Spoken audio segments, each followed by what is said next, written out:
clear the air.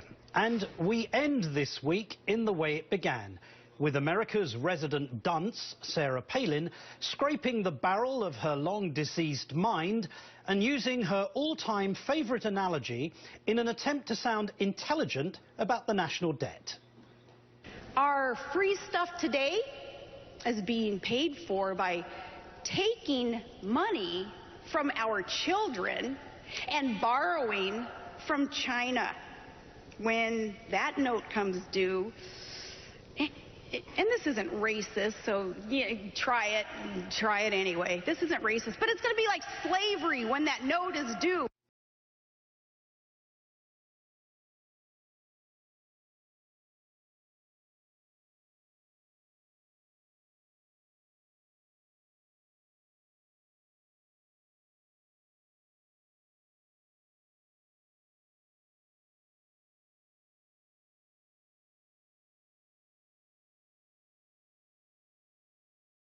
Ladies, meet Jack Dorsey, one of the most eligible billionaire bachelors of the world, who founded. His net worth at the moment is about $1.1 billion. According to the dictionary on my MacBook Pro, an eligible bachelor is a man who has never been married. Now that we've talked about eligible bachelors, I decided to do a little research and Google the word for the opposite of a bachelor. And what I came up with was a spinster. Now, I know that you're thinking about the Bachelorette, but that's not it. In the original language, spinster was an unmarried woman who is typically an older woman beyond the age for marriage.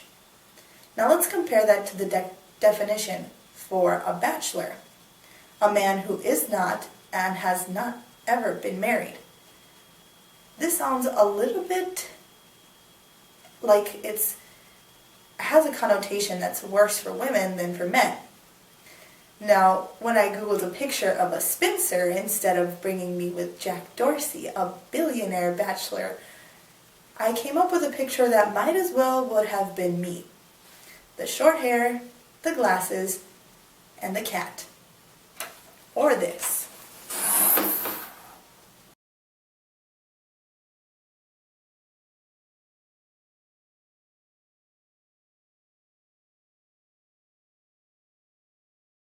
You think that this theory can only be applied to women? Well, it can also be applied to minority ethnic groups in America. I found this kind of interesting because there's an example that's really close to me I'd like to share with you. My mother, her name is Blanca Mayorga, and she was born in Mexico and she came here 18 years ago. Now, a term that my mom has struggled with in the past few years, and probably one of the reasons she really struggles to speak English, is illegal alien. When she thinks of the word illegal alien, she thinks of Mr. Martian Man.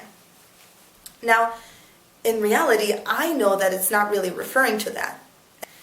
But the connotation behind it for my mom is a lot stronger. Now, she's been here for 18 years, so you'd think she'd picked up English by now. And she has. But she's afraid to speak it because she thinks people will think that she's talking like this. You see, my mom has been at the same job for almost 12 years now. And in a sense, she's earned her right to speak out. But she can't, because she's been muted.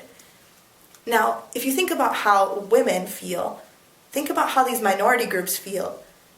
The fact isn't that just the language barrier, but the social norms that they don't understand are also a big part of it.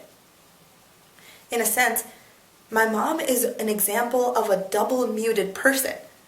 Not only is she a woman, which in Mexican culture is almost always seen as a second-class citizen, but she's also part of the minority group here in America. Try to tell him what it's really like. And in the end, hopefully this muted group can help us as Christians give other people the voices that God has given them.